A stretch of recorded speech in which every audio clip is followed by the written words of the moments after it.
7 seconds. That was exactly how long it took to wipe a railroad station off the face of the earth and change the course of the war. But few know that this triumph came at the cost of an entire battery's life. They were called ghosts. Hitler personally hunted them. Millions were promised for the commander's head, but they did not surrender. What happened when they ran out of rockets and German tanks were 30 meters away? Why did the surviving heroes have to stay silent for decades about what they had done? And how did one throw of a switch forever hide the greatest secret of Soviet artillery? This is the story of the first Katyusha volley, without censorship or fanfare. Watch until the end. The finale of this story is chilling. July 1941. The Western Front ceased to exist as an organized structure. This was not a retreat. It was the mechanical breakdown of a vast country's war machine. The Wehrmacht was grinding divisions into dust. The Luftwaffe owned the skies, and the roads were clogged with burning equipment and refugees. In this chaos, where the life expectancy of an infantry platoon was measured in hours, a column moved that had no right to exist in ordinary combat reports. 7 tri-axle ZIS-6 trucks. To the naked eye, they looked like a standard transport convoy, covered in canvas down to the frame. The canvas was thick and dusty, hiding the geometry of the cargo. But if you got closer, a veteran eye would notice the suspension was riding unnaturally low. The leaf springs were bent backward. The chassis was under extreme load, far beyond factory specifications. Under the canvas, there were no crates of canned meat or bags of uniforms. There lay a state secret of the highest clearance level. There lay death, packaged in steel and chemistry. Captain Ivan Andreevich Flerov, commander of the separate experimental battery of rocket artillery. He was not just an officer hauling guns to the front. He was a prototype operator. His position was a function, the function of delivering, preserving, and, if necessary, destroying a device that did not yet have an official name in the troops. In documents, it was listed as a mechanized installation. To history, it would become the BM-13. Flerov's assignment was not a promotion. It was a death sentence, with a suspended execution date. At the Red Army Artillery Headquarters, the conversation was short, dry, and devoid of any pathos. Colonel General of Artillery Voronov and General Govorov did not make speeches about defending the motherland. They spoke in the language of tactical specifications and security clearance levels. "Captain," the general's voice sounded hollow, drowned out by the noise of headquarters bustle and ringing phones. "You are taking command of technology for which the enemy has no equivalent. The firepower of a single launcher replaces 3 howitzer regiments. But the price for this is risk." Flerov remained silent. He knew the physics of the process. He had seen the tests. He knew that the solid-fuel RS-132 rockets were an unstable, temperamental force. "Your task," the general continued, tapping a pencil on the map where red arrows were already tearing through the defense near Smolensk, "is to test the system in real combat conditions. We need destruction statistics. We need efficiency data. We need to know how the ZIS-6 chassis behaves during a salvo launch on dirt. The proving ground is over, Captain. The war begins." And then came the most important phrase, the one heavier than any shell, the one that would define every action the captain took over the next 3 months. "Under no circumstances, do you hear me? None, must the launcher fall into enemy hands. Not whole, not in pieces." Even a single rocket falling to German engineers is a catastrophe of strategic scale. If there is a threat of capture, blow it up, along with yourself. "Yes, sir, blow it up along with myself," Flerov replied. It wasn't heroism. It was a confirmation of receipt for emergency operating instructions. Flerov walked out of headquarters into the stifling July night. The air smelled of soot and heated metal. He looked at his column. 44 support trucks, 7 combat vehicles, 198 personnel. Men who just yesterday were cadets at the Dzerzhinsky Artillery Academy, drivers from Moscow depots, engineers. Now they were crews, a single organism servicing 16 guide rails on each machine. They did not yet know what they were carrying. The secrecy was absolute. Even the gun commanders had only a vague idea of what would happen when the electrical circuit closed. They saw only strange trusses covered with tarps and heavy wooden crates with markings unlike any artillery shells. The weight of each projectile was 42.5 kilograms. The length was almost 1.5 meters. Inside was nearly 5 kilograms of TNT. This was not artillery. It was an engineering method for delivering explosives across a wide area. The column began to move. The ZIS-6 engines roared at low RPMs. Movement speed was limited. The roads were shattered by tank tracks and craters from aerial bombs. Vibration was the main enemy. Vibration could damage the electric igniter contacts or loosen the rail mountings. Flerov rode in the lead vehicle. He did not sleep. He listened to the sound of the engine like a patient's pulse. Any breakdown now was not just a delay, it was a risk of exposure. They could not move by day. German aviation hung in the sky around the clock. The frame, as the soldiers called the Focke-Wulf spotter plane, saw everything. Strange trucks with long beds would spark immediate interest. So they moved at night, in the dark, without headlights, navigating by the taillights of the vehicle ahead and the white patches on the roadside. The cabin smelled of cheap tobacco, gasoline, and sweat. The driver gripped the steering wheel, knuckles white. "Comrade Captain, she's overheating," he rasped, nodding at the temperature gauge. "It's hard on her. 4 tons on top, plus the ammo load." "Keep going," Flerov said curtly. "We only stop in the forest. In the open, we are targets." Flerov thought about the route. Maps became obsolete faster than they were printed. Where our rear was yesterday, today might be a German tank wedge. There was almost no communication. The radio crackled with static, snatching snippets of panicked reports. "Surrounded! Tanks on the left! Out of ammo!" In this information vacuum, Flerov's battery was like a needle in a haystack that had already been set on fire from 4 sides. The weight of responsibility pressed physically. It was not a metaphor. The captain felt how every kilometer brought him closer to the point of no return. In the back of his truck lay the key to a new war. If this key was turned correctly, the front would get a chance. If he lost it, the war could drag on for years of extra blood. In the bed of one of the support trucks, under a tarp, lay crates of TNT and fuse cord. This was General Govorov's insurance policy, the self-destruct mechanism. The sappers in the battery knew their task. At a critical moment, turn the wonder weapon into a pile of twisted metal. Flerov checked for the explosives personally. It was calming. The paradox of war. Having the means of your own death gives you confidence. They approached Orsha, a major railway junction, a strategic artery. According to intelligence, the Germans were already there. They felt like masters. They had captured huge supplies. They were moving trains with equipment and manpower. They were relaxed. They thought war was a march on good roads with lunch breaks.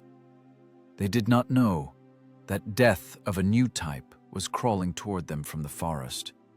Death that didn't whistle like a regular shell, but howled like a turbine.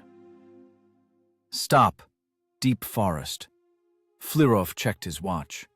The hands showed 3 in the morning. Engines were killed. Silence pressed on the ears like cotton, but through it, a distant hum broke through. That was Orsha. That was the clanging of train couplers, the noise of unloading, German speech. The enemy was close. "Launcher commanders, to me!" Flerov's voice was quiet, but everyone heard him. The men approached. Their faces were gray with dust and fatigue. Their eyes were inflamed. "We have arrived. The mission has been received. The target is the Orsha railway station. The enemy is massing trains. Manpower, equipment, ammunition. Target density is maximum." He paused, looking over his officers. "I am warning everyone. This is an experiment on living people. There are no combat manuals. We will be writing them right now, by ourselves. Elevation angle, traverse, dispersion. We will have to calculate everything on the fly. A calculation error is unacceptable. Overshoot, we hit an empty field. Undershoot, we cover our own troops or just plow the dirt. We must hit the point." One of the lieutenants nervously adjusted his belt. "Comrade Captain, what if it detonates on the rails?" Flerov looked at him with a heavy, unblinking gaze. "Then we will execute the order to destroy the equipment ahead of schedule. Stop the chatter. Check the aiming mechanisms. Remove the covers. Load the launchers." The team dispersed. Work began. Heavy, masculine work with iron. The clatter of tailgates dropping and the creak of winches could be heard. The soldiers pulled out the rockets. They were long, predatory, cold. The stabilizers gleamed dully in the pre-dawn haze. Each rocket had to be lifted, carefully guided into the rail slots, pushed to the stop, and the contacts connected. 112 times. 112 capsules of fire. Flerov looked at this and understood. There was no way back. He hadn't just brought artillery here. He had brought the future of warfare. And in a few hours, he would know what it tasted like. The taste of rocket powder and ash. July 14th, 1941. The sun stood at its zenith, flooding the tracks of Orsha station with scorching light. For the German army, this was not just a transport hub. It was a symbol of their logistical triumph. The station was packed to capacity. Trains stood in several rows, side by side. Everything needed by Army Group Center for the final push on Moscow was gathered here. Tankers with synthetic gasoline, flat cars with new T3 and T4 tanks, still smelling of factory grease, wagons with ammunition neatly stacked in wooden crates with black Gothic lettering. The German soldiers felt like they were at a resort. The front had moved far to the east. The rumble of cannon fire was almost inaudible. For them, the war had turned into a scheduled job. They smoked with their tunic collars unbuttoned, shouted between wagons, and wrote letters home. In these letters was the confidence of victors. They wrote that the Russians were beaten, that soon they would parade through Red Square, that everyone would be back in Bavaria or Saxony by Christmas. Wehrmacht officers checked their watches, drank coffee from thermoses, and lazily watched the locomotives switching. Their safety seemed absolute. No one looked at the forest darkening a few kilometers from the station. To them, it was just landscape, a green wall on a map. But there were no birds in that green wall anymore. They had been scared off by the heavy, low rumble of engines, which suddenly fell silent, replaced by a tense stillness. 7 ZIS-6 trucks, breaking through the undergrowth, moved into position. This was not a prepared proving ground with concrete slabs. This was soft forest soil, roots, moss. Topographic surveying was done by eye and map. An error in determining coordinates of even a millimeter on the map would mean a deviation of hundreds of meters on the ground. The crews worked in silence, Every movement was honed to automatism, but hands trembled treacherously. This was not fear of battle. It was the adrenaline of responsibility. Gun commanders gave orders in whispers, as if afraid the sound of a voice could unmask the battery. "Second, take it left. The ground is soft, the jack is sinking," the gunner wheezed, looking at the spirit level bubble. The rear supports, screw jacks, bit into the earth. This was a critical moment. If the chassis wasn't rigidly fixed, the vehicle would start rocking during the salvo. The spread of the rockets would be catastrophic. The machine had to become a monolith, rooted into the ground, turned into a steel pillbox. Drivers turned the jack handles, tearing the skin on their palms. Sweat flooded their eyes, stinging abrasions. The ZIS-6, sighing heavily with its springs, lifted its rear axle. The wheels hung in the air. Now all the recoil would go into the ground. Ties were ripped from the canvas covers. The fabric fell to the grass, revealing what had been hidden until this moment. The guide rails. I-beams welded into a rigid truss. They looked crude, but hidden in that crudeness was precise engineering thought. This was not a cannon barrel guiding a shell. These were rails along which death accelerated before its leap. Loading began, the hardest physical labor. The M13 rocket weighed 42 kilograms. You couldn't just throw it into a breach. It had to be lifted to shoulder height, the guide pins carefully inserted into the rail slots, and smoothly pushed along the entire length of the beam to the lock. 2 soldiers grabbed a rocket from the ground. "Lift!" one exhaled. The metal casing was cold, slippery with oil. "Go!" The rocket slid into the slots with a clang. "Quiet, you," the crew commander hissed. "You're not loading firewood." This sound, metal grinding on metal, seemed deafening in the forest silence. It felt like it could be heard in Berlin. The soldiers loaded the rockets one after another. 8 on top, 8 on the bottom. 16 per vehicle. 112 for the battery. The work went like an assembly line. Lift, insert, push. Lift, insert, push. Back muscles turned to wood, arms filled with lead. But they couldn't stop. Time was working against them. While they fiddled with the iron, German aviation could spot the glint of metal through the treetops. "Check contacts," Flerov commanded, walking along the line of vehicles. The electricians, the most important people at this moment, connected the wires to the igniters. This was the nervous system of the salvo. The squib inside the rocket motor had to trigger from an electrical impulse. If the contact was bad, the rocket would stay on the rail. If there was a short circuit, it would go off prematurely, burning the crew. The electricians' fingers were oily and dirty, but they worked with the precision of jewelers. Thin wires were connected to terminals. "First ready, circuit normal. Third ready. Fifth, contact confirmed." The gunners turned the handwheels, setting the elevation angles. They looked into the panoramic sights, but saw only tree trunks in front of them. Firing was from a closed position. They trusted only the numbers shouted by the battery's senior officer. Elevation angle, deflection.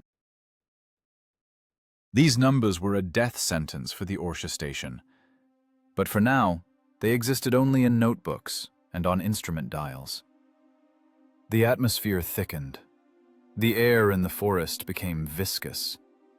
It was as if nature itself froze, understanding that something unnatural was about to happen. The birds had fallen silent half an hour ago. Even the wind died down. Only the heavy breathing of men and the rare clicks of metal cooling after the march could be heard. Flerov stood by the lead vehicle. He looked at his watch. The second hand moved in jerks, measuring out the final moments of the old world. A world where artillery was a duel of cannons. In a few minutes, a new era would begin. The era of area warfare. The era of firestorms. He saw the faces of his soldiers. There was no poster-like determination in them. There was the concentration of workers starting up a dangerous machine. And fear. Animal, deep-seated fear of what they were about to release. They stood next to tons of explosives and rocket fuel that were unprotected from a stray bullet or shrapnel. They were sitting on a powder keg, and the fuse was already smoldering. Down below at the station, a German Oberleutnant was finishing a letter to his wife in Hamburg. He sealed the envelope, smiled at his thoughts, and took out a cigarette case. He flicked his lighter. A small flame flared up, illuminating his content face. He did not know that this tiny flame was the only thing connecting him to the coming hell. He inhaled, blowing smoke into the blue sky. In the forest, Flerov put a hand on the radio man's shoulder. To the switch. It wasn't a request, it was a mode switch. The battery turned into a single mechanism, the cocked hammer of a giant shotgun pointed point blank at the enemy. The static ended. Accumulated energy demanded release. The silence before the storm reached its limit. It rang in the ears, pressed on the temples. Now it would burst. 15:15. Time compressed into a dot. Flerov dropped his hand. It wasn't a theatrical gesture. It was the signal to close the circuit. The battery commander uttered one word. Fire! The gun commanders echoed the order. Their voices drowned in the clatter of rotary switches. Electric current ran through the wires. It took fractions of a second to cover the distance from the cabin to the rear of the truss. The impulse reached the squibs in the base of the rockets. Click. Inside the steel cylinders of the engines, a chemical reaction began. Sticks of solid rocket fuel, pressed nitroglycerin powder, ignited instantly. The pressure in the combustion chambers spiked to hundreds of atmospheres. The superheated gases sought an exit and found it through the nozzle block. 7 holes in the bottom of each shell began to spew flame. Jet thrust was born. First second. Thrust force exceeded static friction force. The retaining bolts sheared off. 112 rockets began moving simultaneously. But not all at once. The electrical circuit was set for a ripple fire with minimal delay so the resonance wouldn't flip the truck. The rockets left in pairs, lower ones first, then upper. The interval was fractions of a second, indistinguishable to the human eye. To an observer, it looked like a solid stream of fire. The forest disappeared. In its place, a wall of smoke and flame erupted. The sound born in that moment had no parallel in the history of warfare. It was not the boom of a cannon shot that veterans of the First World War were used to. It was not the whistle of a mortar. It was a howl. A piercing, grinding, mechanical howl turning into a roar, as if a giant circular saw were cutting through the sky. The sound physically hit the ears, punched through the cotton, vibrated the diaphragm. Eardrums were at the breaking point. Second. The guide rails glowed red hot. The paint on the beams blistered and burned off instantly. The metal turned blue from the temperature of the jet streams. The rockets slid along the rails, gathering speed. The length of the rail was 5 meters. At the exit, the rocket speed was 70 meters per second. That was enough for the stabilizers to start working, biting into the air. Third second. The ZIS-6 trucks underwent colossal stress. Despite the lower jacks, the 7-ton trucks danced in place. The front wheels bounced, lifting off the ground. Springs groaned, frame metal twisted. The cabins filled with smoke. Windows rattled, ready to fly out of their frames. The drivers pulled their heads into their shoulders, covering their ears with their hands. Instinct screamed to run, hide, burrow into the earth, but orders kept them in their seats. 4th second. The forest turned into a wind tunnel. Jet streams scorched the grass, bushes, and moss for tens of meters behind the launchers. The earth turned black. The oxygen burned out. There was nothing to breathe. The nose was hit by the acrid, sour smell of burnt ballastite. This was the smell of the new war. It soaked into tunics, skin, hair. The smoke was so thick the crews couldn't see neighboring vehicles, only flashes illuminating this artificial fog. "Lift off!"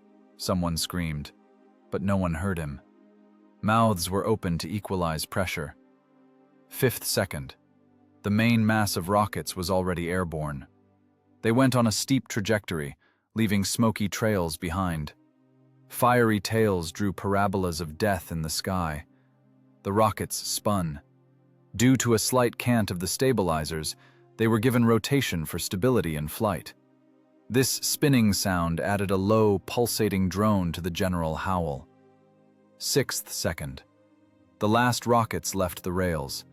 The launchers were shrouded in a cloud of dust and soot.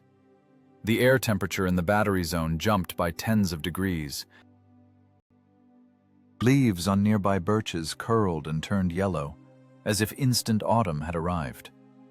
Birds that hadn't managed to fly away fell dead, stunned by the sound wave. 7th second. Silence. It fell as suddenly as it had begun. Only a ringing in the ears.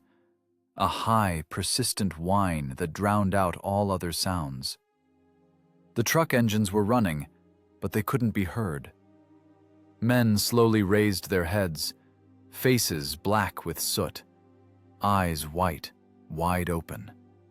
They looked at the empty guide rails. The smoking metal crackled as it cooled. Flerov wiped the soot-covered glass of the command vehicle. He saw smoky trails fading in the sky, heading southwest. 112 projectiles had gone to the target. "Pack up!" his voice rasped. His vocal cords were shredded by a scream he hadn't heard himself. "Move! March!" The soldiers moved like they were in slow motion. Concussion. Shock. They needed a few seconds for their brains to start processing commands again. "Jacks up! Covers!" The mechanics of action returned their sanity. Hands did the familiar work again. Winches turned. The ZIS trucks settled heavily onto their wheels. The red-hot rails couldn't be covered with canvas. The fabric would catch fire. They had to wait, splashing water from canteens. The water hissed, evaporating instantly. Steam mixed with smoke. No one discussed what they had seen. There were no words. The dictionary of 1941 hadn't yet invented adjectives to describe what had just happened. They had just launched 4.5 tons of explosives into the sky in 7 seconds. A density of fire unattainable for conventional artillery.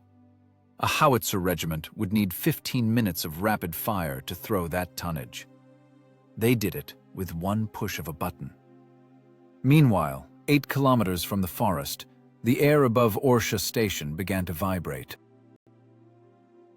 The sound of arrival wasn't arrival yet. The rockets were flying at subsonic speed, but the atmosphere was already thickening. Death was approaching the German trains on a ballistic curve. German anti-aircraft gunners looked at the sky, trying to understand the source of the strange, growing noise like an approaching storm. But the sky was clear. No planes, no clouds, only strange black dots rapidly increasing in size. The timer was running. Moments remained until impact. The 7 seconds of launch were over. The time of destruction began. Orsha Station, 15:15 and 40 seconds. The life of the huge transport hub did not end gradually. It switched off instantly, like a light in a room where the bulb was smashed. 112 rockets blanketed an area of several hectares. The spread in firing, which old-school artillerymen considered a flaw, became the main destructive factor here. This was not sniper fire at individual wagons. This was the creation of a zone of total annihilation. The ellipse of dispersion covered tracks, warehouses, flat cars with equipment, and guard barracks. The physics of the process were simple and monstrous. Upon hitting an obstacle, the M13 rocket shattered into thousands of fragments. The steel-iron casing flew apart, turning every living thing within a radius of tens of meters into mince. But the fragmentation effect was only the beginning. The main work was done by the explosives and the remnants of unburnt rocket fuel. 5 kilograms of TNT in each warhead. Multiply by 112. More than half a ton of high explosive detonated almost simultaneously. An effect of overlapping shockwaves occurred. The interference of explosions amplified the destruction geometrically. The air was compressed to the density of water. The shockwave shattered the brick walls of the station, tore off roofs, twisted rails into spirals. But the most terrible thing was the temperature. A thermal anomaly arose at the epicenter of the strike. The explosions ignited tankers of synthetic gasoline. Fuel spilled in rivers of fire, flowing under wagons, into basements, into crevices. It wasn't just wood or fabric burning. Metal burned. Aluminum parts of planes standing on flat cars melted and flowed in silver puddles. Paint on tanks flashed, turning combat vehicles into ovens for the crews inside or nearby. A chain reaction began. Detonation of German munitions. A train with artillery shells took a hit in the center of the consist. The explosion blew wagons to splinters. Shells flew in all directions, exploding in the air and on the ground. This was no longer a bombardment. It was a self-sustaining process of destruction. The station was destroying itself. Every German cartridge, every canister of oil, every crate of grenades now worked for Captain Flerov. Chaos reigned on the airwaves. German radio operators at the station managed to shout only snippets of phrases. "Thunder! The sky is falling! Fire everywhere!" shouted a lance corporal into the microphone of a field radio. Through the crackle of static, an inhuman howl could be heard. "We are burning! It's not aviation! It's—" The connection cut off. The command post antenna was sheared off by shrapnel. Flerov's observers, kilometers away from the station, watched through binoculars. They saw a black, oily mushroom of smoke rising over the forest, lit from below by a crimson glow. "Coverage confirmed." The spotter's voice was dry, devoid of emotion. He was stating a fact. "Observing multiple secondary detonations. Burning across the entire area." "Nature of destruction?" Flerov asked over the radio.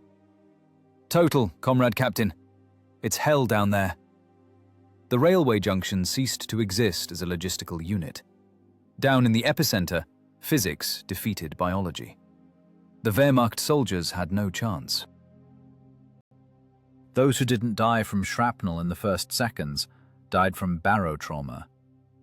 The sharp pressure spike ruptured lungs. Those in shelters suffocated. The fire burned out the oxygen over a huge area. The temperature in the center of the fire reached 1,000 degrees. Glass in the station windows didn't break. It flowed. Steel roof trusses lost rigidity and collapsed, burying people and equipment. This was not a battle. There was no enemy here to shoot back at. German anti-aircraft guns were silent. There was no one to shoot. Tankers didn't start engines. Infantry didn't take defensive positions. The enemy was invisible. He came, struck, and vanished, leaving only fire behind. The soundscape changed. The howl of rockets was replaced by the roar of exploding ammunition.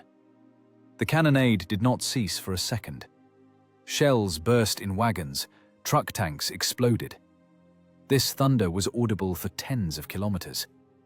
In Orsha, the ground shook. Locals hid in cellars, crossing themselves and thinking the end of the world had come. In a sense, they were right. For the German garrison of Orsha, the end of the world arrived today, July 14th, at exactly 15:15. Flerov understood. They hadn't just blown up a station. They had changed the landscape. Where there were tracks, there were now craters filled with burning fuel oil. Where warehouses stood, there were piles of broken brick. The rails, those steel veins of war, were severed. Army Group Center would not get these tanks, would not get these shells. The offensive on this sector of the front would choke, not from a brilliant infantry maneuver, but from logistical starvation. "Battery, stand down!" Flerov commanded. He didn't need to look at the results. He knew what was there. He was an engineer. He knew what 56 kilograms of explosives did, multiplied by speed and temperature. The crews hurriedly fastened the travel covers. The smell of burning reached them even here, 8 kilometers away. The wind carried ash. This was the ash of German overconfidence. "Moving out. Fast!" Right now they would snap out of it. Flerov knew. The shock would pass. In an hour, maybe two, the German machine would start working again. Planes would go up. Reconnaissance groups would start prowling. The hunt would begin. A real, vicious hunt for the beast that dared to bite so painfully. But right now, in these minutes while Orsha burned, confusion reigned in Wehrmacht headquarters, not rage. Generals looked at maps and didn't understand. The Russians didn't have enough bombers to do this in 5 seconds. The Russians didn't have such heavy artillery in this area. What was it? In the crime scene reports, German experts would write, "Destruction caused by thermite and high explosive impact of unknown nature. Rails melted, soil sintered into a glassy mass." They would look for aerial bomb fragments and not find them. They would find only strange, twisted pieces of pipes with fins, deformed stabilizers on which Cyrillic stamps of the factory could still be read. This was physical evidence of a new reality, a reality where war ceased to be an art of maneuver and became a technology of mass destruction. The ZIS-6 column was already on the march. The trucks roared, climbing out of the forest onto a dirt road. They were lighter. 4.5 tons of death remained back there at the station, but the trucks now carried a different cargo, the cargo of a perfect murder. Flerov looked in the rearview mirror. A black pillar of smoke hung over the forest, propping up the sky. That was their autograph. Act 1 of the drama was finished. The curtain fell, and it was made of fire. Now began the second act, the act of survival. The physics of the explosion ends the moment the shockwave dissipates and the shrapnel cools. But the psychology of the explosion only begins to work at that moment. The effect of the strike on Orsha station could not be measured only in tons of destroyed cargo or the number of killed Wehrmacht soldiers. The main defeat was inflicted not on logistics, but on the psyche. In the German war machine, which until this day had worked like a precise clockwork mechanism, the spring of confidence broke. Uncharacteristic confusion reigned in the headquarters of Army Group Center. Radio operators received reports that did not fit into standard Army forms. Operations officers tried to mark tactical symbols on maps, but didn't know which symbol to use. Field police reported not combat losses, but cases of mass psychosis among survivors. Soldiers who had gone through Poland and France, who had seen heavy artillery at Verdun or the Maginot Line, refused to return to positions. They spoke of heavenly fire and a hellish meat grinder. Berlin demanded explanations. On July 15th, Chief of the Army General Staff Franz Halder made an entry in his service diary. These were dry lines, but anxiety hid behind them. German intelligence, famous for its pedantry, had missed the creation of an entire class of weaponry. Reports featured fantastic theories: automatic multi-barrel cannon of huge caliber, electric flamethrower, gas shells. No one understood the nature of the weapon, and this lack of understanding bred fear. Fear in the trenches has its own mechanics. Ordinary artillery shelling has a rhythm: shot, whistle, explosion. A veteran soldier determines the caliber and approximate impact point by sound. He has seconds to drop to the bottom of the trench. It's a game with death where there are rules. The strike of Flerov's battery had no rules. No shot, no whistle. Only a growing roar, like the sound of tearing fabric, and the instant transformation of a hectare of land into a zone of thermal destruction. It was impossible to take cover. A trench did not save you from a fire tornado that burned out the oxygen. It was in these days that the nickname was born. It appeared not in Soviet newspapers, but in German letters and conversations. Wehrmacht soldiers who heard that terrible howl found an association in their culture. The sound of roaring pipes, the system of rails looking like organ pipes. Stalin's organ. They pronounced this name not with irony, but with superstitious terror. For them, it was funeral mass music. In a field hospital near Smolensk, a German military doctor wrote a report to command. He described the nature of the injuries of incoming soldiers. These were not the usual shrapnel wounds. They were severe concussions, ruptured eardrums, burns of the respiratory tract. But most importantly, the condition of the patients. They do not respond to commands. Their gaze is unfocused. At sudden sounds, they fall into hysteria. We are observing a clinical picture of acute anxiety neurosis on the scale of entire units. Combat effectiveness is irretrievably lost, even in the absence of physical injuries. Dialogues in German dugouts changed. The bravado of the first weeks of the war disappeared. Hans, did you hear what happened at the communications hub? They say the Russians used thermite bombs. No, it wasn't bombs. Kurd was there. He says the sky just fell to the ground. In 5 seconds, the entire guard company burned up. No one even had time to scream. They just vanished. Only shadows remained on the concrete. My father told me about gas attacks in 1918. This is worse. You can put on a mask for gas. You can't hide from this howl. It gets right into your brain. German command tried to fight the panic with administrative methods. An order was issued. Any talk of the new Russian wonder weapon was equated to defeatism. Execution for spreading rumors. But rumors spread faster than orders. They crawled along telephone wires, passed with truck drivers, with the wounded being evacuated to the rear. The myth of the Wehrmacht's invincibility showed its first crack. Soldiers understood. The Russians had something Germany didn't. The technological superiority Germans were so proud of was called into question. Meanwhile, special Abwehr teams combed the area around Orsha. They were looking for fragments. They needed metal. They needed a chemical analysis of the explosives. They found deformed tail sections of rockets. Engineers from Krupp and Rheinmetall turned pieces of roughly processed steel in their hands. They saw stamped stabilizers, simple welding. This shocked them even more. "It's primitive," one expert said, examining the nozzle block. "It's just a pipe with gunpowder. No precision mechanics, no optics." "But it works," an intelligence officer replied grimly.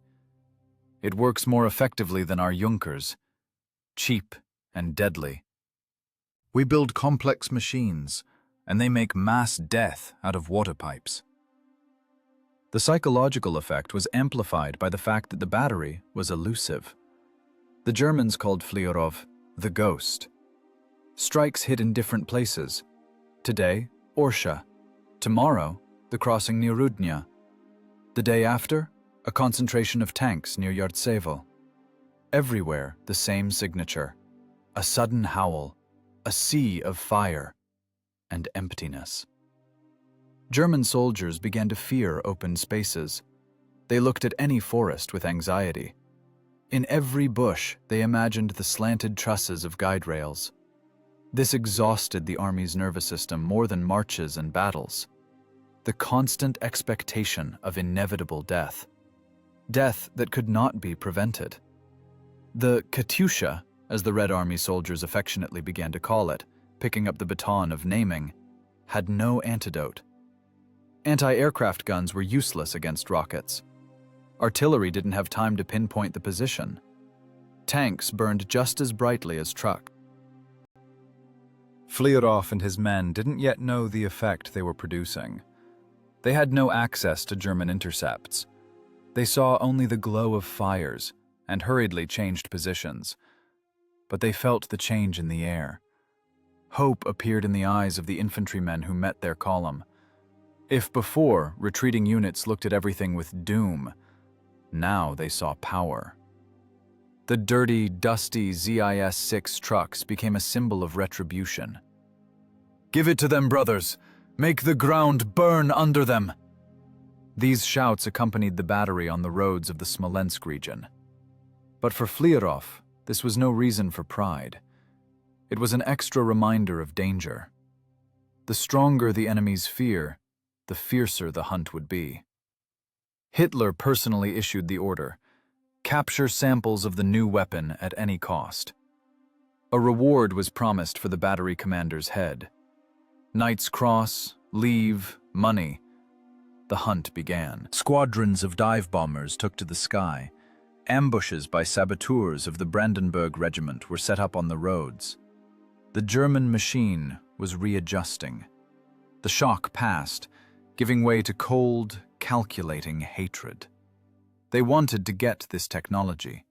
They wanted to understand how the Russians managed to create a doomsday weapon out of simple materials. And most importantly, they wanted to silence this terrible organ.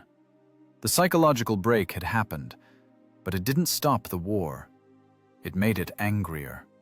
Now it was the personal business of every German commander to destroy those 7 vehicles that turned their victory march into a waking nightmare. Flerov checked the map. Next point, Rudnya. The hunters were on the trail, but the beast could still bite. And its bite was deadly. The hunt had begun, but the beast proved cunning. Captain Flerov's battery ceased to be just an artillery unit. It turned into a phantom.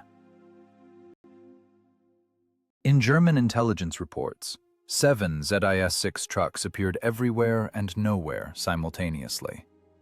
Today they burned a crossing near Rudnya. Tomorrow they blanketed a mass of infantry near Yelnya. The day after they were seen near Roslavl. The Germans couldn't believe it was the same battery. It seemed to them that the Russians had dozens of such battalions. But there was only one battalion, and its survivability was ensured not by armor, which it didn't have, but by the rotation speed of crankshafts. The survival tactic was simple and brutal, like a hammer blow. The principle of shoot and scoot was taken to the absolute. Artillery science here gave way to racing mechanics. The entire combat cycle was scheduled by the second. Moving into position, 3 minutes. Deployment, 2 minutes. Salvo, 7 seconds. Packing up, 1 minute. And immediate departure. German artillery reacted to shelling in an average of 10 minutes. That was the standard time for sound rangers to pinpoint coordinates, transmit data to the battery, calculate, and open return fire. Flerov had those 10 minutes. If they stayed for the 11th, they would be covered by a grid square. "Come on, baby, come on," whispered the driver of the 3rd truck, pressing the gas pedal to the floor. The cabin shook so hard, teeth clattered. The speedometer needle trembled at the 40 kilometers per hour mark. For a loaded triaxle truck on a ruined dirt road, that was extreme speed. The engine roared at high RPMs, the coolant temperature creeping toward the red zone. Radiators were boiling, steam shot out from under the hoods, but they couldn't stop. Stopping meant death. Rudnya, Yelnya, Roslavl. These city names became milestones of the fiery route. Near Yelnya, the battery worked on advancing Wehrmacht columns. Here, the Soviet Guard was born, and here the Katyushas played the role of a hammer flattening German steel. Flerov didn't sleep for days. His eyes were inflamed from dust and constant tension. He lived with a stopwatch in his hand. "Faster! Pull the column!" he shouted into the open window of his staff car. "Air!" Air was the main threat. The Luftwaffe had opened a personal hunt. German pilots received clear instructions: look for strange trucks with trusses instead of beds. The reconnaissance Focke-Wulf, that same frame, hung over the roads of Smolensk constantly. The characteristic, tedious drone of its twin engines wore down nerves. It didn't attack, it watched. And as soon as it spotted the dust trail of a column, it called in the dive bombers. "Junkers, 2 o'clock!" shouted the spotter on the running board of the lead vehicle. The predatory silhouettes of Stukas appeared in the sky. They went into a dive with the howl of sirens designed to paralyze will. "Scatter! Into the forest!"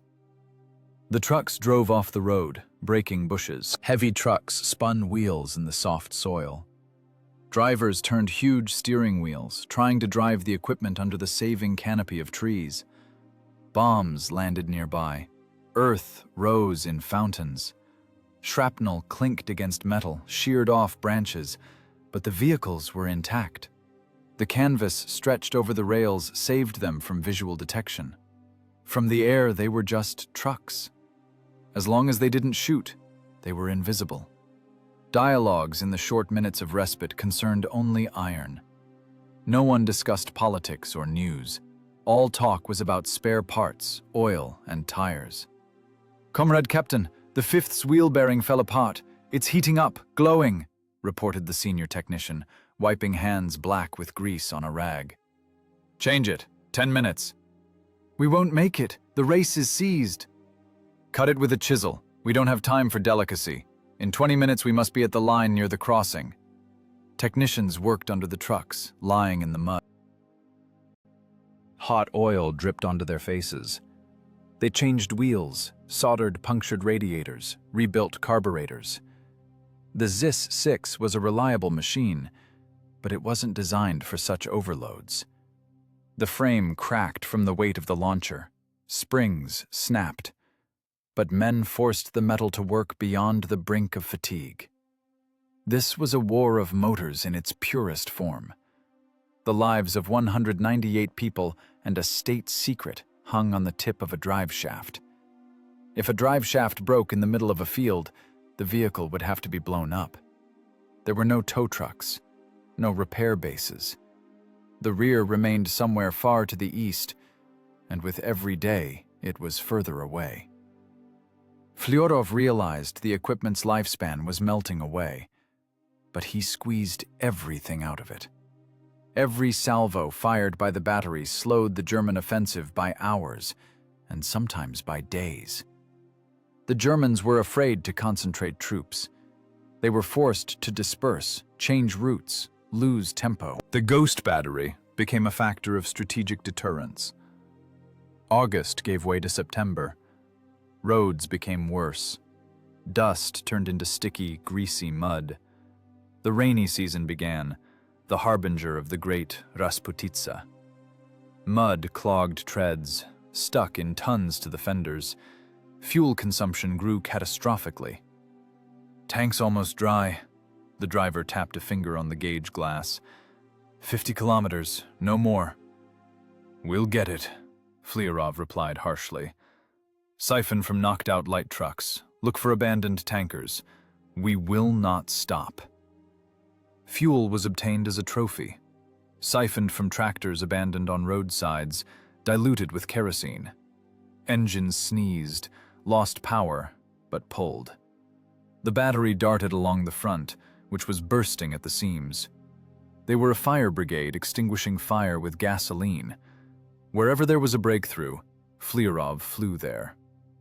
Near Yartsevo, they ran head-on into a German tank column. The range was point-blank. This was a violation of all instructions. The Katyusha was an area weapon for firing from closed positions. But there was no choice. The trucks turned right on the highway. The rails were lowered almost horizontally. Fire! Rockets leapt parallel to the ground. They didn't fall from above. They flew like fiery spears, sweeping away everything in their path. 3 tanks caught in the strike weren't penetrated by a shaped charge jet. They were simply blown away by the shockwave, flipped over, turrets torn off. German infantry walking behind the tanks evaporated. A minute later, the battery was already leaving through the forest. A burning jam of German equipment remained on the highway. But with every such attack, the ring tightened. Flerov felt it with his skin. Maneuver space was shrinking. German pincers were enveloping districts one by one. Smolensk fell. Guderian's and Hoth's tank groups were tearing toward Moscow. The front wasn't just retreating, it was falling apart into separate pockets of resistance. Flerov's battery found itself in a strange position. They were still attacking, they were still deadly, but around them was emptiness. Neighbors disappeared. Contact with headquarters was cut. Orders stopped coming. They became an autonomous combat unit in an ocean of chaos. "Where to next, Comrade Captain?" asked the lieutenant, unfolding a tattered map on which there was already more grease pencil than printer's ink. "East." Flerov looked at the horizon covered in gray clouds. "To our own, through the forests. But first, one more salvo.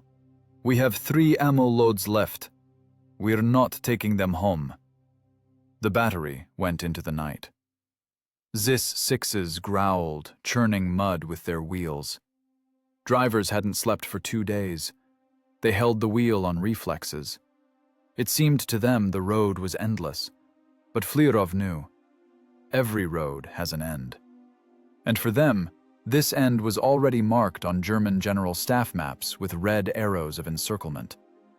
Operation Typhoon was beginning. The giant pocket near Vyazma was ready to snap shut, and the ghost battery was inside it. The speed that saved them for 3 months lost its meaning when there was nowhere to drive. The noose was tightening. October 1941. The war changed its state of matter. The dust and soot of summer retreats gave way to sticky, cold mud. The great autumn Rasputitsa began. Roads vanished. In their place were directions filled with black soil mixed with clay and the first snow. This was a substance that worked against technology more effectively than minefields.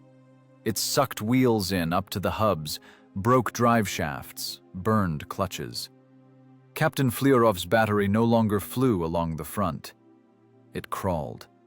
Movement speed dropped to 3 kilometers per hour. 7 ZIS-6 trucks turned into heavyweights shackled by the off-road conditions. Engines roared in first gear, devouring fuel at a catastrophic rate. Gasoline was now currency more expensive than gold. There was none. Rear columns were cut off or burned. Tankers didn't come. A catastrophe of strategic scale was unfolding around them. The Vyazma pocket. Operation Typhoon had snapped the trap. 4 Soviet armies, hundreds of thousands of men, thousands of pieces of equipment were inside a giant sack. There was no front line anymore. There was chaos. There were isolated islands of resistance which German tank wedges flowed around like water around stones, closing the ring somewhere far to the east, near Vyazma. Flerov looked at the map. It was useless. Red defense lines drawn at headquarters a week ago were now deep in the German rear. Villages marked as ours met them with machine gun fire or the empty sockets of burnt-out windows. The Spas de Minsk area. Deep forests, swamps, the only place where 7-meter trucks could still be hidden. "Comrade Captain!" The driver of the lead vehicle climbed out of the cabin. He swayed from fatigue. His greatcoat was covered in a crust of mud that had already frozen and crunched when he moved. "We're stuck." "What?" Flerov jumped to the ground. Boots immediately sank into the sludge up to the ankle. "Second and fourth, dry. Tanks empty. Pumps sucking air." This was a sentence. Equipment without fuel was dead weight. 4 tons of high-tech metal turned into a monument on a forest road. Flerov walked to the trucks. Soldiers stood silently, heads down. They had pushed these trucks for the last 5 kilometers. They laid down brushwood, chopped branches, harnessed themselves to cables. But physics is relentless. The 6-cylinder ZIS engine required nourishment. It didn't run on will and muscle power. "Siphon from the rest," Flerov commanded. His voice was raspy, congested. "Leave 10 liters in each. The rest, into the lead and the rear. We'll tow." "Ivan Andreevich," the lieutenant technician looked at him with despair. "We'll burn the clutch. They're loaded." "The ground is jelly. One engine won't pull 2. "It will," the captain cut him off. "Either it pulls or we stay here. And we can't stay. Germans are 5 kilometers away, moving on the graded road. We hear their engines." The agonizing procedure of blood transfusion began. The blood of war. Remnants of gasoline were siphoned into buckets, strained through rags so dirt wouldn't clog the jets. Every drop counted. It was quiet in the forest. Scary quiet. The cannonade rumbled somewhere far away, on the perimeter of the pocket. Here, in the center, was a vacuum. But it was a deceptive emptiness. The forest swarmed with saboteurs, German motorcyclists, reconnaissance. The air was saturated with the feeling of being hunted. Soldiers were dropping from exhaustion. Sleep was a luxury they hadn't seen for 3 days. Men slept while walking, holding onto the sides of the trucks. Hallucinations became the norm. Someone heard the noise of a train. Someone, their wife's voice.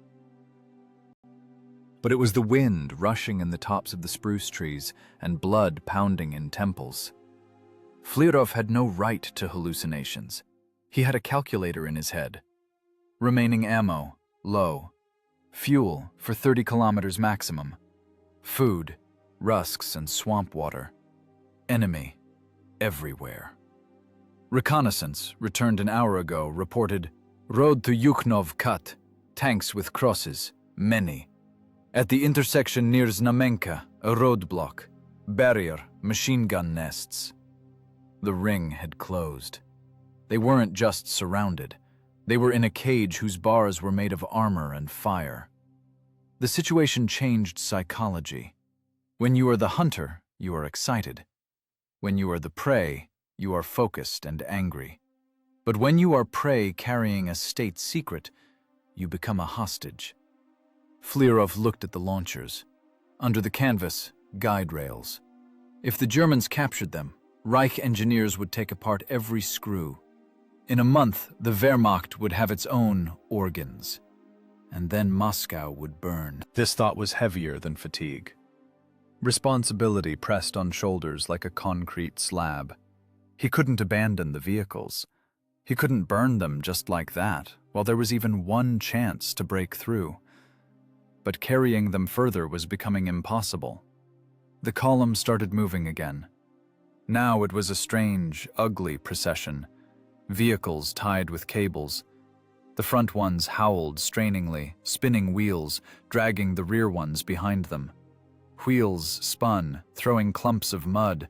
but there was almost no grip on the ground. Speed, 1 kilometer per hour. A pedestrian would pass them at a walk. But they went on. They went toward the sound of cannonade, because that was where their own troops were. Or had been. Dusk fell. An October night falls fast. Darkness became an ally, hiding them from aviation, but an enemy for drivers. Headlights couldn't be turned on. They navigated by ear and by the white trunks of birches along the clearing. "Comrade Captain," the radio man whispered. "The airwaves are jammed with German speech. They are close, very close. Talking in plain text. I hear call signs of a tank battalion. They are looking for someone." Flerov knew whom they were looking for. They were looking for him. The ghost battery ceased to be a ghost. A trail of churned-up mud led the Germans straight to them. The noose tightened on the throat. In the back of the supply truck, sappers checked crates of TNT. Fuse cord was dry, detonators in place. "Readiness number 1, option B," Flerov passed down the line. Option B was demolition. The soldiers looked at their machines. For 3 months, these iron monsters had become their home. They slept under wheels, warmed themselves by engines, shared life with them. The thought of having to destroy them with their own hands caused physical pain. It was like shooting a wounded comrade so he wouldn't fall into captivity. But there was no choice. The logistical dead end was reached. There was nothing to drive further on. Further on, they could only break through in battle or die. Flerov took out his TT pistol, checked the clip. 8 rounds. 1 for himself, 7 for the enemies. "Everyone check personal weapons. Grenades ready." The war of technologies was over. The infantry war began. Dirty, point blank, bayonet. Ahead, through the sound of rain, the barking of dogs and the clanking of tracks could be heard. The clearing led to the village of Bogatyr. The name sounded like a mockery. Here, at this Bogatyr, the fate of the world's first rocket weapon would be decided. The timer started in July, was counting down the final hours. Swamps near the village of Bogatyr, October 6th, 1941. Coordinates of the final waypoint. There was no road further. Further was only swamp, surrounded by German tank wedges. The physics of war hit a geographical dead end here. The battery, which had passed hundreds of kilometers through the enemy rear, stopped. Engines were killed. Tanks were empty. The last liters of fuel, drained from all containers, were poured into the lead vehicle, but that wasn't enough for a breakthrough. 7 ZIS-6 trucks stood in a sparse aspen grove, listing heavily on the soft ground. They looked like cornered beasts whose legs had failed. The metal cooled, making quiet clicking sounds. These sounds seemed deafening in the night silence. Captain Flerov walked around the column. He wasn't checking camouflage, that no longer mattered. He was checking readiness for death. Not of the men, of the technology. He assessed the situation coldly, like a zero-sum engineering problem. Given, 7 secret launchers.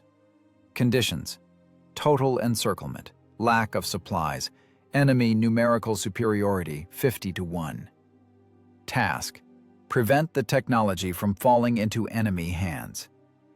Solution: total thermal and mechanical destruction of materiel. This decision was harder than the order to open fire on living people.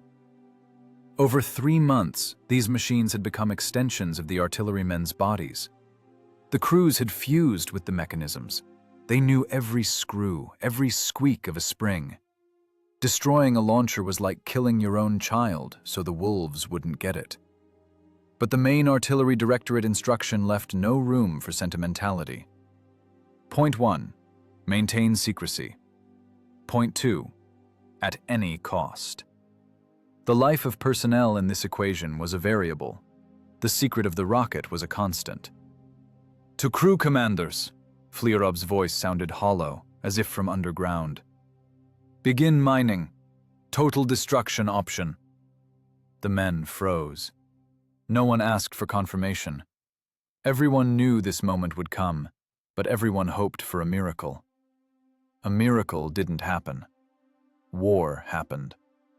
Sappers took blocks of TNT from crates, yellowish bricks of explosives looking like laundry soap. They were cold and heavy. "Where to place them, Comrade Captain?" asked a sergeant, though he knew the answer. He just needed to hear the commander's voice to drown out his own fear. "On the breech block, under the traverse mechanism, and on the engine cylinder blocks. The vehicles must not be restorable, even as scrap metal." "Yes, sir." The terrible work began. Soldiers climbed under canvas, stuck hands into the web of trusses. They attached explosives to the most vulnerable nodes. Detonator wires stretched like black snakes through the mud, weaving into a single web of death. Each connection was checked twice. There could be no misfire.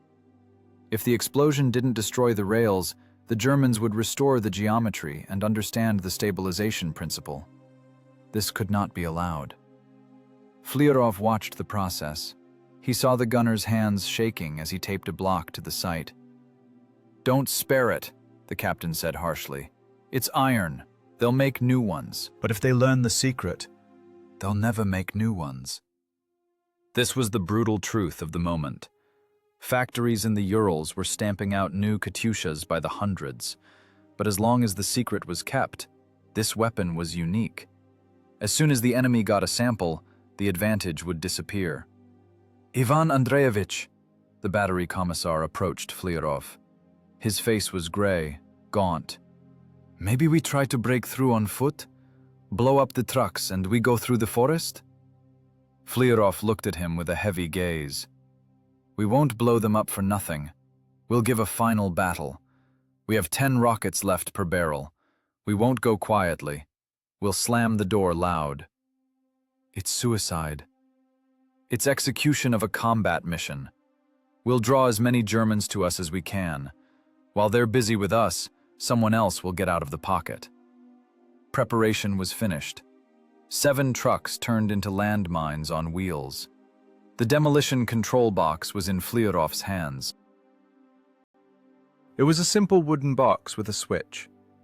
On it depended whether a page about the first rocket weapon would remain in history or be torn out by German engineers. Men stepped away from the vehicles. They stroked the cold sides, saying goodbye. Someone stealthily kissed the metal of the cabin. "Forgive me, nurse," whispered the driver of the second truck, wiping a headlight with a dirty sleeve, like closing the eyes of a dead man. "We didn't make it to Berlin." Dialogues became short, chopped. Words were no longer needed. "Circuit checked?" "Yes, sir. Resistance normal." "Cords doubled?" "Yes. If electricity fails, we light the fuses." "Good. Take defensive positions." Flerov looked at his watch. The hands were barely visible in the dark. Time flowed viscously, like tar. A ring of sounds tightened around the battery. The barking of shepherd dogs was audible, the cracking of broken branches, the rumble of engines on the road. The Germans knew the Russians were somewhere here. They moved carefully, combing the forest. They wanted to take the ghost alive. They needed prisoners. They needed documents. They needed the equipment. Flerov took a map and the combat log from his map case, pages covered in indelible pencil, a chronicle of 3 months of hell. Orsha, Rudnya, Yelnya, ammunition expenditure figures, target coordinates, casualty lists. He struck a match. The flame flared, illuminating his face, hard, with deep shadows under the eyes. He brought the fire to the corner of the paper. The log burned reluctantly. The paper was damp. But then the flame engulfed the pages. Flerov held the burning notebook in his hand until the last moment, until the fire began to lick his fingers. Ash fell into the mud. Secrets were no longer on paper. They remained only in metal and in the heads of men. "Comrade Captain! Movement on the right!" The observer's shout cut the silence. "Infantry!" "A lot!" "Positions!"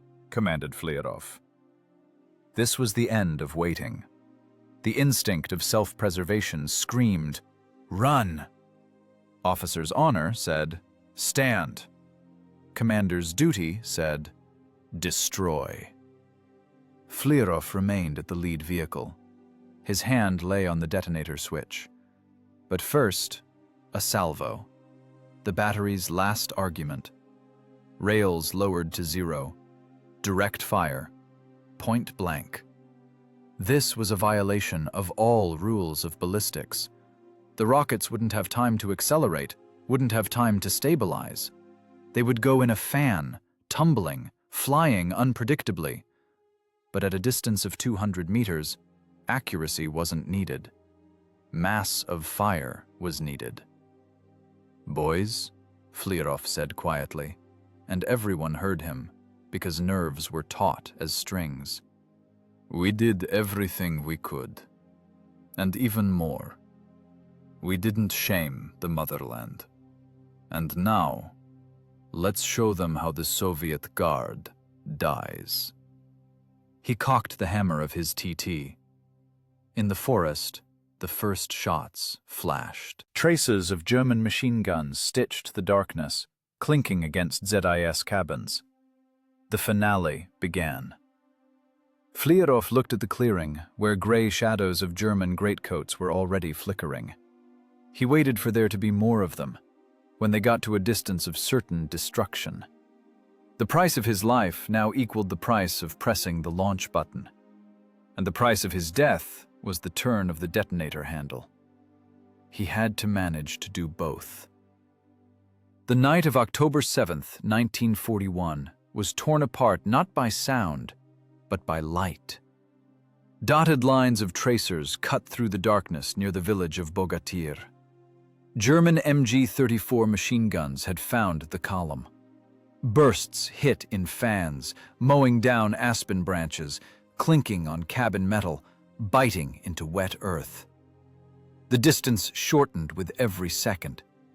200 meters, 150. Muzzle flashes picked out gray figures running from tree to tree from the darkness. There were many of them. This was not a reconnaissance patrol. It was a motorized infantry battalion supported by tanks, which stood back for now, not risking the swamp, but sweeping the forest with powerful headlights. Spots of light darted across birch trunks, blinding the artillerymen. The situation moved from a tactical plane to a hand-to-hand brawl stage. Captain Flerov stood by the lead vehicle. Bullets whistled around him. He didn't duck. At that moment, the self-preservation instinct turned off, giving way to the cold calculation of an officer who needed to finish one last job. "Battery!" he shouted, drowning out the crackle of machine guns. "At the infantry! Direct fire! Angle 0!" The order was unnatural. The BM-13 rocket launcher was not created for direct fire. It was a plunging fire weapon. The ballistics of the M13 rocket were calculated for a parabola, for going into the stratosphere and falling from above. When launched parallel to the ground, the rocket behaved unpredictably. The heavy warhead pulled the nose down. Stabilizers didn't have time to spin the body. But right now, ballistics didn't matter. Right now, the launcher worked like a giant shotgun loaded with dynamite. Gunners feverishly turned handwheels, lowering trusses to the stop. Mechanisms creaked, never having worked in such a mode. The guide rails looked point blank at the onrushing gray wave. "First, ready! Third, ready!" German soldiers saw these truck silhouettes. They understood what was in front of them. Shouts of "Katyusha!" and "Achtung!" mixed with disorderly firing. They tried to suppress the crews with small arms fire before they could press the trigger. Bullets drummed on the rail pipes, striking sparks. One of the soldiers at the second vehicle fell, cut down by a burst, but his place was immediately taken by another. The switch had to be turned. "Fire!" Flerov chopped the air with his hand. The forest lit up with a flash as bright as a welding arc. A direct fire salvo in a forest is an apocalypse in a confined space. Rockets left the rails, but didn't go into the sky. They raced just above the ground at a height of 1.5 to 2 meters. Fiery tails of jet streams burned bushes, grass, and air. The roar was such that blood flowed from men's ears.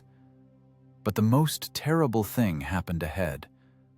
Rockets, not having time to gain altitude, smashed into tree trunks, into the ground, into chains of advancing infantry. They exploded almost instantly. The fragmentation effect was amplified by ricochets from frozen ground and trunks. Shrapnel flew horizontally, sweeping away everything living. The shockwave in the forest didn't dissipate. It roamed between trees, snapping them like matchsticks. Ancient pines fell, blocking sectors of fire, crushing friend and foe. Burning rocket debris, pieces of red-hot metal, clumps of earth, all this turned into a tornado rushing toward the Germans. The attack choked in blood and fire.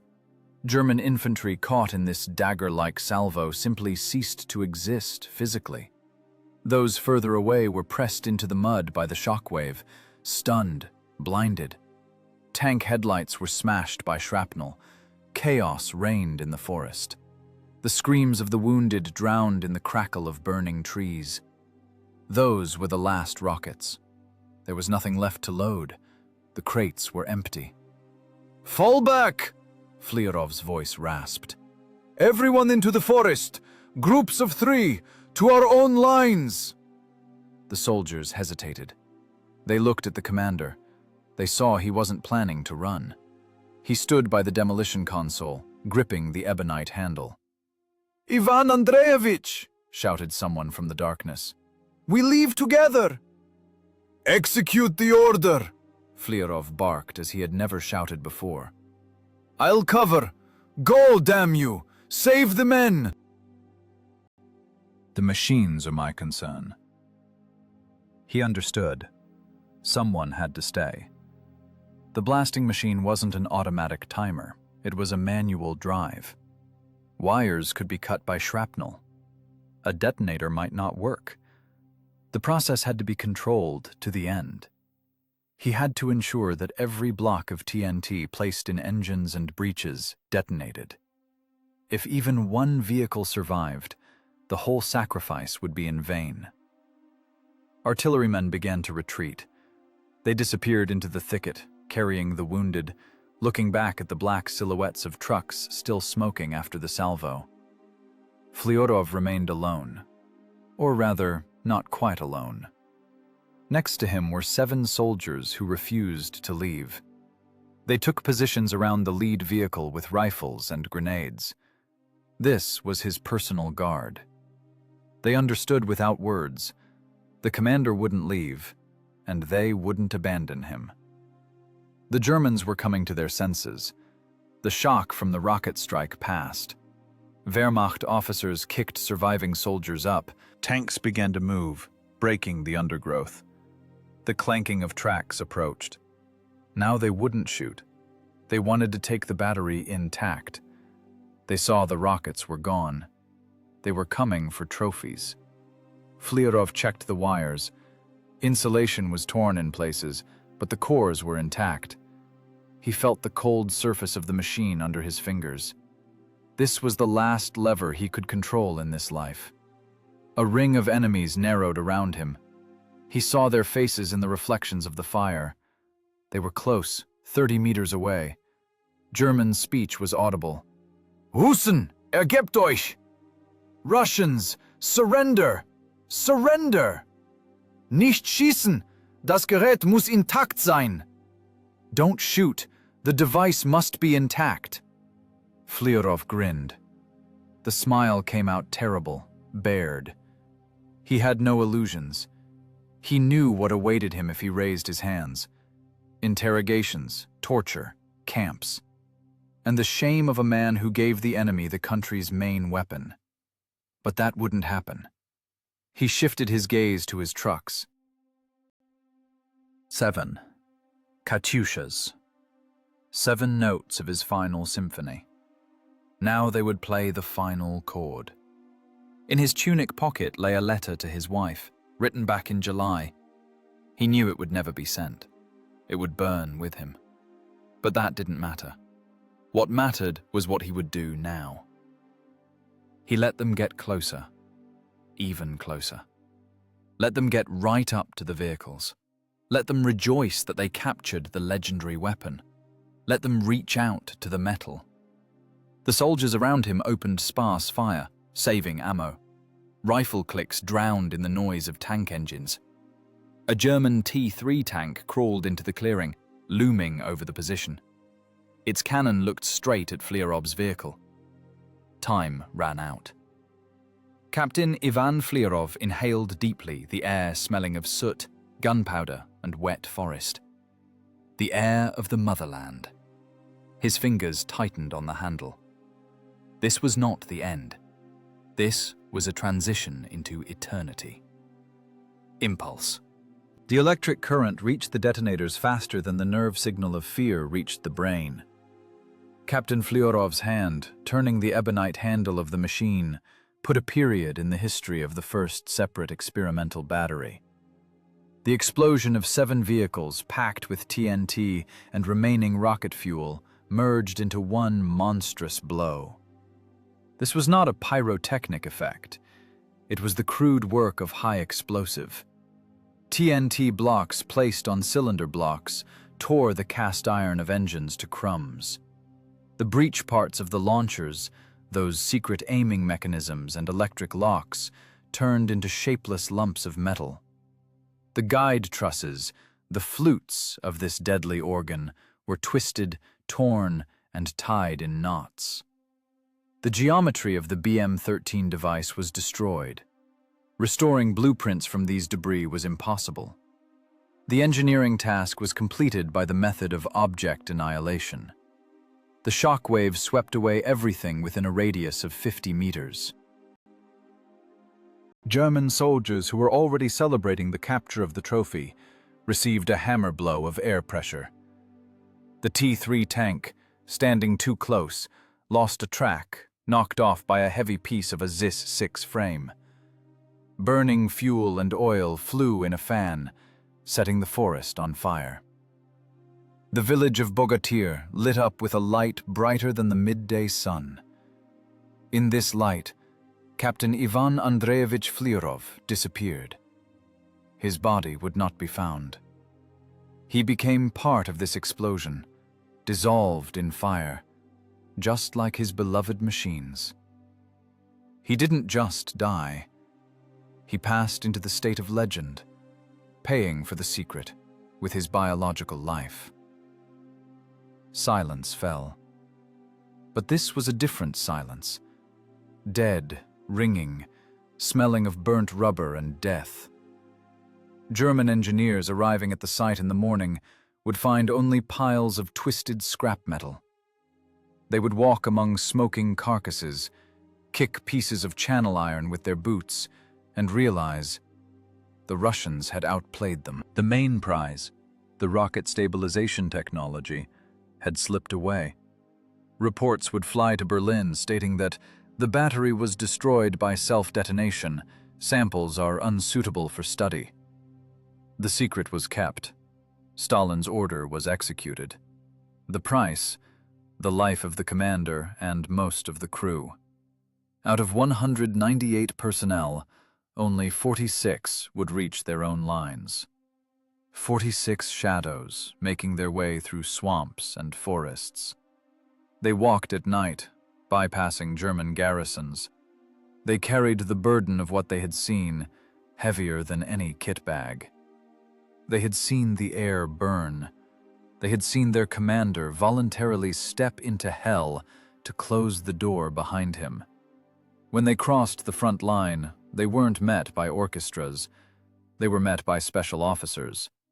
Long checks, interrogations at the NKVD. Where is the commander? Why didn't you save the equipment? Where is the proof of destruction? War does not take one's word for it. They would have to prove their honesty with blood in infantry units. Many of the survivors of Bogatyr would die later in obscure attacks in 1942 and 43, never telling anyone that they were the ones who pressed the launch button near Orsha. The name of Captain Flerov plunged into bureaucratic fog for decades. A dry, terrible formulation appeared in the documents, missing in action. For an officer of that time, this was a stigma. It was suspicion. What if he surrendered? What if he sold the secret? As long as there is no body, there is no hero. The captain's wife would wait for years, receiving meager replies from the draft board. The feat of the first battery would live only in oral legends of frontline soldiers, overgrown with myths where truth mixed with fiction. Only in the 60s would search teams begin finding strange iron parts in the forests near Vyazma. Twisted frames of tri-axle trucks, pieces of rails driven by explosion into the trunks of ancient oaks so deep the wood grew over the metal. These were them, witnesses of that night. It would take another 30 years for historical justice to break through the asphalt of oblivion. Only in 1995, half a century after the victory, would Ivan Andreevich Flerov be awarded the title of Hero of the Russian Federation. Posthumously. The star found the hero when the country he defended was no longer on the map. But the people he saved would remember. But the true monument to Flerov was not erected of bronze and granite. His monument was the roar of April 1945. Salo Heights, the Battle of Berlin. Look at this picture through the eyes of a historian. July 14th, 41. 7 vehicles. 7 barrels snapping back out of hopelessness. April 45. Thousands of launchers. Katyushas, Andryushas, heavy guards mortars. They stood wheel to wheel for tens of kilometers. When the command, "Fire," was given, the sky over Germany disappeared. It was replaced by a solid vault of smoke trails. Tens of thousands of rockets went west. This was no longer an experiment. It was a verdict. This fiery squall, sweeping away Third Reich fortifications, grinding concrete bunkers to dust. This was the direct echo of that very first salvo near Orsha. Those 7 seconds in July 41 started a chain reaction that ended only in Berlin. The Germans who listened with horror to the howl of Stalin's organs on the streets of their capital were reaping the fruits of what a modest, bespectacled captain sowed when he blew himself up in the Smolensk swamps. He didn't let them steal the technology. He gave his country time to learn to make these machines by the thousands. He won time, the most valuable resource of war. The story of the first battery is not a fairy tale about a miraculous rescue. It is a harsh, bloody, true story about professionalism. About the fact that heroism is not a picturesque pose on a poster. Heroism is dirty, hard work. It is the ability to calculate a trajectory when hands shake from hunger. It is the ability to repair an engine in icy mud. It is the ability to make a decision to destroy your life's work for a higher goal. Flerov and his 198 soldiers did not dream of glory. They simply held the sky on their shoulders while the rest retreated, and when the sky began to fall, they burned to hold it up for one more moment. Today, when we see parade crews of Grad, Uragan, Tornado systems, we must see behind their power the shadow of those 7 canvas-covered ZIS-6 trucks. All modern rocket artillery stands on a foundation mixed with ash near the village of Bogatyr. As long as we remember this sound, the grinding of torn air and the howl of turbines, we remain a nation that cannot be broken. Because the code of Captain Flerov is sewn into our genetic memory. The enemy shall not pass, and if he passes, it will only be through our ash. And that ash will always burn the invader's feet.